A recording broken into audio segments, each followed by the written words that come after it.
Hello, everybody. My name is Zoe Lambson, and I am a paramedic with Richmond Lennox EMS.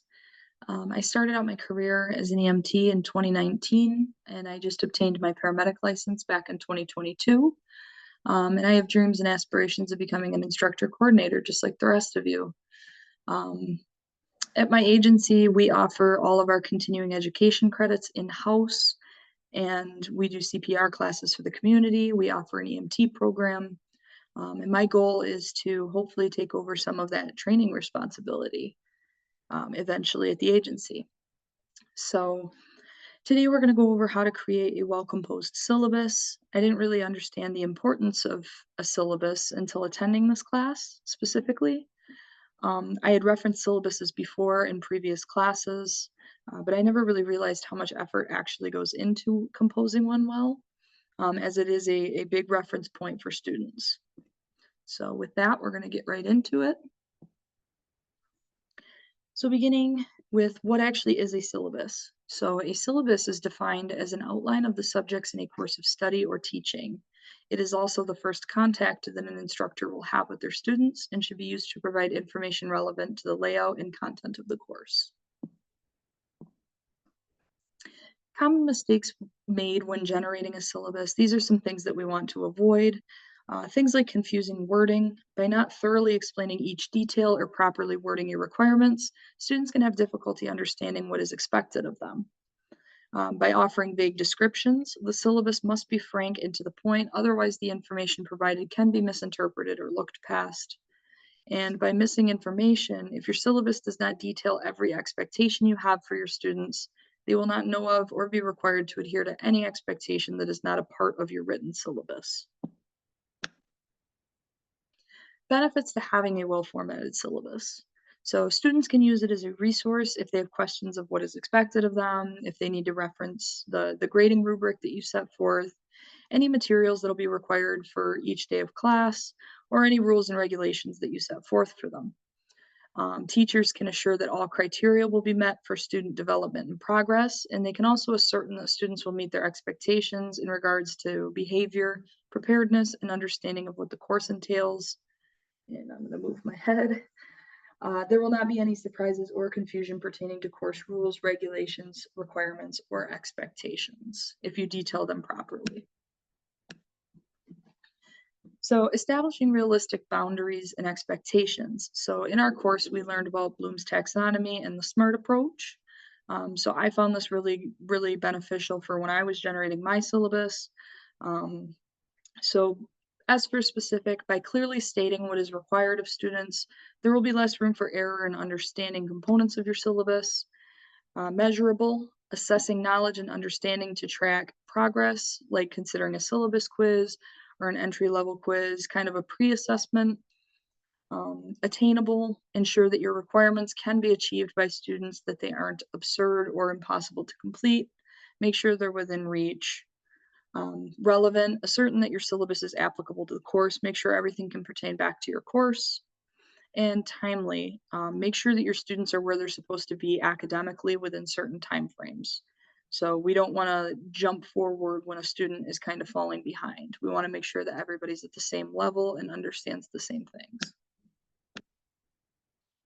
Scheduling and content. So a schedule will need to be formed to let students know what material will be presented which day, which week. For example, we really can't predict if a family emergency should arise, but things like vacations, if somebody plans to take a week-long trip to Florida, they know that they have a project due on January 20th. They can kind of fit that into their agenda while still vacationing. They can kind of plan that in advance. So an outline of content to be presented must be added to the schedule to contribute to the preparedness of the student for course workload, so they can kind of expect what is expected of them.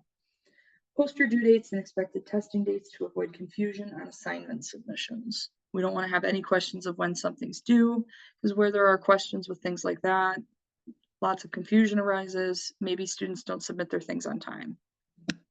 Not good. So I created my syllabus for the sake of this class. I'm going to show that to you guys right now as an example. So I'm going to pause you temporarily so that I can access my Google Doc, and I'll be right back. And we're back. So I did my syllabus over an EMT program. Of course, that's kind of the easiest thing for me to detail just because that's kind of my expertise. So I named it the Emergency Medical Technician 101, EMT 101. You want to start with your course name, make sure the students know that they're in the right place for your specific syllabus, make sure that it's their course that they're referencing right now. When your course is going to take place, this is the semester of fall of 24, the amount of credits over how many weeks, and whether or not prerequisites are required. So students need to know if they can actually apply for your course with their pre-existing knowledge or if they need to take courses beforehand to register. Go into your course details. I pertained all of mine to emergency medicine. So kind of let them know the things that you'll be going over, the things that they can expect to learn or gain from your class, if that's something that intrigues them, things like that. Your contact information, this can kind of work interpersonally, like students feel a little more comfortable having ways to contact you. Phone number being optional, depends on how much you want to give your students. But at least an email address, some way that they can contact you if they have any questions, whether that's pertaining to the syllabus, assignment submissions, whatever whatever questions they may have throughout the course. They can at least get a hold of you. If you're teaching at an institution or some kind of like your workplace or anything like that, maybe give office hours. Students know when they can best reach you. If you're going to be in room 123 from the hours of Monday through Friday at 8 to 4, they know that they can stop in if they have a question, or if you want any kind of appointment made so that you don't have surprises, everybody can kind of fit it into their schedule. You can list that as well of what your requirement is 24 hours or greater in advance. That's the example I used, but that will be at your discretion. Your class location, students need to know where they're going to be reporting for class each day. Course requirements. Now this will vary for whatever it is that you're teaching. Things like emergency medicine, a lot of times they say that you have to be 17 years of age or older to register for the course and make sure that you turn 18 throughout the course so that you're able to take the national registry at the first possible time. You don't want to take the course early on at 16, say, and then you turn 17 in the course. You can't test for your national registry as soon as you're done with the class. Maybe they missed some knowledge, things like that. Pass a drug screen, pass a background check, not have any pre-existing felonies or misdemeanors. These are all just ones that I listed for my program. And then providing all necessary documentation to register for the course. Every class will also have a list of objectives. So for this one, it says, being able to perform basic life-saving skills at the national and state level. They'll be proficient in every category taught in class. They'll be able to exhibit high-quality interpersonal skills and be adequately prepared for their exit exam, for their national exam. So those are things that students can kind of expect to take from your program, the things that they will know at the end. Required materials, not only is it important to list what's required of students to bring to class, but also the things that you intend to provide to them. So if you're teaching a class and there's a lot of online assignments, you need to let them know, are they going to need internet access? Are they going to need an iPad or a computer or a cell phone or however it is that they intend to deliver their assignments to you? If you're teaching at an institution, maybe there's resources available like a library that you can kind of give them the information to. Rules and regulations. All your syllabuses are going to have some sort of rule, like guidelines for what your expectations are pertaining to behavior, pertaining to uniforms, things like that. Whatever your expectations are, that's at your discretion and based on what you're teaching. Almost every college, well, probably most colleges, every college, stresses the idea of academic honesty and lets students know that plagiarism is unacceptable. So putting these things in here is imperative because if students don't know that these things are wrong, how can you expect them to act correctly? So you can also put in like what sort of actions will take place if they do not comply with the rules. So it may result in disciplinary action or expulsion from your program. Kind of let students know what those consequences are going to be if they don't adhere to all of your guidelines. A grading rubric. Now you can put in there what's required to pass the course, but having a letter grade accompanied with a percentage is important. A lot of high schools just say, hey, 90% or above is a straight A. Now, if you have a different way of grading things, if you have a different rubric that you list, make sure that you define it well. You don't want somebody going crazy because they thought their 92% was a straight A, whereas in your rubric it says it's an A minus. This kind of gears them up for whatever percentage they have is this letter grade. If you have other ways of grading things, include that as well. If you intend to offer extra credit, let them know that as well. So if they do poorly on an assignment, they know that they can kind of make back some of those points. I also listed a weighted grade scale in mine. This is optional, but I think that it's really beneficial just to let students know, hey, your assignments are worth 30% of your grade. So if you do poorly on a test, maybe you can make some of those points back on assignments or a project that you do. Again, that's optional and you don't have to do that. I've just always found it beneficial as a student to know what is worth what. Now, clinical grading for preceptors, this was included in mine because I did the certificate program where clinical hours are required. So if you send a form with a student for their preceptor to evaluate them on their clinical and then have them return it to class, just detail what they're expected to be proficient in, how those preceptors are going to grade them. That kind of gives them a little bit more of understanding of, hey, I should probably be better at this, this, and this to see, how their instructor is going to grade them. Now, scheduling, we already kind of touched on that a little bit. So I made my class specifically 2 days a week from 8 to 3. Letting them know like exactly when that is. They can kind of incorporate it into their pre-existing schedule. People with children, they have to arrange daycare, people with full-time jobs. Hey, can I do this if I work 3 days a week?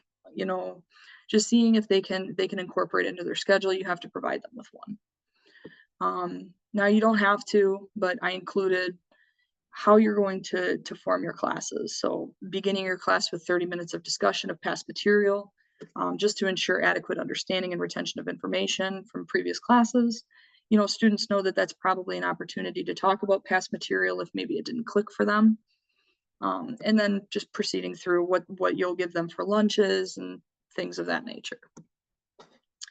If you intend to do some sort of online curriculum like via Canvas or Moodle, maybe offer them like a tutorial of how to navigate those. Because if students can't access your course content, they can't submit assignments, they can't do your readings or your writings, anything like that. Or if you intend to do paper homework, let them know that as well. Now, with certificate programs, they tend to have an hourly requirement. So for EMT, there's actually, per the MDHHS, there's 194 hours that need to be completed between skills and practicals, clinical hours, didactic lecture. All of it cumulatively has to be 194 hours. Mine is 230. I'm sure we can find things to talk about for that additional 36 hours, or something to focus on. So listing the amount of hours that are required will give them an idea of how long they're going to have to actually put into this program. So also including like if you have tests on Fridays, I've always found it beneficial as a student to know when my tests are. If you can stick to the same day of the week, maybe if they do have that full-time job, they can say, and they can alter their schedule, they can say, hey, my tests are all due on Fridays. Maybe I don't work those until this class is over. Now that again is optional, but I've always found it beneficial to kind of stick with the same days of the week. And then just letting them know when their finals will be, so they can kind of plan accordingly for that as well. Now, specific to EMS, I included the categories and topics that I'll go over. Again, 194 hours need to be dedicated to that. So I went over how many hours are going to be dedicated to the topics that require the most attention. So for example, like preparatory, airway, all of the ones that the state is going to require that you go over as an instructor for an EMT class or whatever class it is that you decide to teach. If there's an hourly requirement, you can post the categories and topics that are going to require the most attention and detail them. Participation and attendance. So if you intend to have group projects, you need to let students know that their attendance is mandatory, that their participation is mandatory. So if you notice, there's different avenues to decipher whether or not a student is kind of, pulling their own weight as far as group projects. Just make sure that students aren't letting other students do the work for them, that everybody's doing their fair share. Now, something that I adopted from my current workplace, now this depends on exactly what you're teaching, but if you intend to do it over emergency medicine with like clinical hours and stuff, maybe request for a physician's note releasing the student to high risk duty in the event that they missed something due to an illness or an injury. So you can't render care if you yourself are sick or injured. So a release will kind of remove everybody of liability. Have a doctor sign off on it, make sure that they're physically able to render care. In the event of a family emergency, put that in there. Just let them know that if for some reason something happens, I can't imagine anybody would want them to submit additional documentation for that. But that's at the discretion of you as an instructor. So again, driving home the point of group projects and how all members are expected to participate. Really drive home your points. If something needs extreme attention, something like that, put it in there more than once. Let them scan it over more than once. Now at the very end, reference the syllabus when considering your application. So if your syllabus is detailed well, formatted well, you have all of your rules, regulations, expectations, and requirements included, you should be able to send your student back to your syllabus if they have any questions. But in the event that maybe you don't detail everything, we're all human, we make mistakes, we maybe don't include something, you can list contact your course instructor with any additional questions. You listed your contact information and your office hours and everything above. So if a student needs to get a hold of you for additional clarification, they can do that. So by letting them know that by letting them know that you can do that will probably make them feel a little bit more comfortable. All right, so back to the slideshow. So as far as formatting your syllabus, you want to make sure that it's orderly, that it's readable, it's easily digestible. So ensure that your syllabus is well formatted. Consider bolding, underlining imperative information or headlines of different areas to be discussed. Ensure that the most important things are highlighted and what should be the most stressed elements of your syllabus. So if you think something is more important than something else, maybe consider a bold font, consider a colored font, something that draws attention. You can incorporate pictures or things like that to kind of make it pop, to make kids or students, really draw their attention to whatever it is that you're trying to deliver to them. So ascertain that the syllabus is easily interpreted, don't use too large of words, and don't include run-on sentences. Don't allow students to lose sight of information with poor formatting. So as far as not using too large of words, maybe somebody doesn't understand what word you're using in your syllabus and they are too scared to bring that up to anybody in fear of being judged. Do they feel like they should know that and they don't? Maybe they feel silly. You don't want to increase workload. They have to Google a synonym for the word that you used or Google the definition of it to understand what you're trying to deliver to them. Make sure it's easily digestible. You can try using bullet points, graphs, or charts that can help people digest it better. Keeping things orderly, taking one topic at a time, manageable plots that is easily interpreted. You don't want to jump around too much. So you want to make sure that you're grammatically correct in your syllabus. Your first impression is very important. A bad first impression through a syllabus can make students think that you are underprepared or incompetent. Now they can see that if you don't put a capital letter where you're supposed to, you have those run-on sentences, you use too large of words, maybe you don't use proper punctuation. Students are going to likely assume that your entire course is going to be like that. So not good. So now at this point in the presentation, this is where I would kind of open it up to questions that students might have, anything that I can answer about material that's been presented so far. But for the sake of this presentation, we're going to continue. Now, I would normally incorporate some sort of interactive element like a Kahoot game. So for those of you that don't understand what Kahoot is, I explained it in some of my discussion boards for this course. Basically, the instructor generates questions and students answer them in a timely manner, and they answer them correctly, and they earn a certain amount of points. At the very end of the game, there's a leaderboard, so first, second, and third. That kind of keeps people going. It's got a lot of pretty colors and sounds and different like visual attributes to it that can draw in appeal for learning the material. I've also done better as far as like if my instructor offered some kind of incentive, whether you have a candy dish or you offer a point of extra credit for whoever gets on the leaderboard, things like that. It can really make students strive to do better. At least it did for me. I'm using my own personal experience here. So a little bit of a recap. We went over how to define a syllabus, what it is, what it's used for. Common mistakes when generating a syllabus, having to avoid confusing wording and missing information, addressing all of those issues. The benefits to having a well-composed syllabus, how to establish realistic expectations and boundaries using Bloom's taxonomy, how to compose a schedule and outline the course content in preparation, an example of a syllabus, I showed you guys mine, and then how to format your syllabus, we just discussed. So providing an evaluation form to your students is important. You want to receive feedback. Having a student's insight is really important. It lets them know that if they had a problem with your course or they had any questions or anything that they needed answered, they can explain that in the evaluation form and you will get back to them. So after having attended this course, you should have an extensive understanding of the elements of a syllabus and be able to formulate a well-constructed syllabus for your course.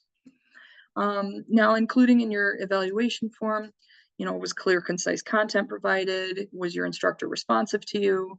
Was material relevant to the topic that was outlined? Class time used efficiently, etc. So student insight is important because it helps you progress. If there's something you can do better, a student can tell you that. And honestly, it's important not to get complacent in your teaching.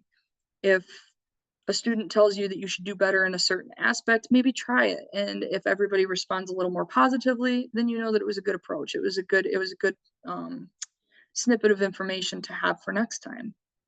So, and then leave them with something open-ended, any questions, comments, or concerns regarding your performance or your course content. So students can be really helpful as far as helping you improve. So you want to gain insight from the people that you're teaching. See how they retained your information. With that being said, that is my presentation on how to create a syllabus. I hope everybody took something from it. And please let me know in the comments and take care.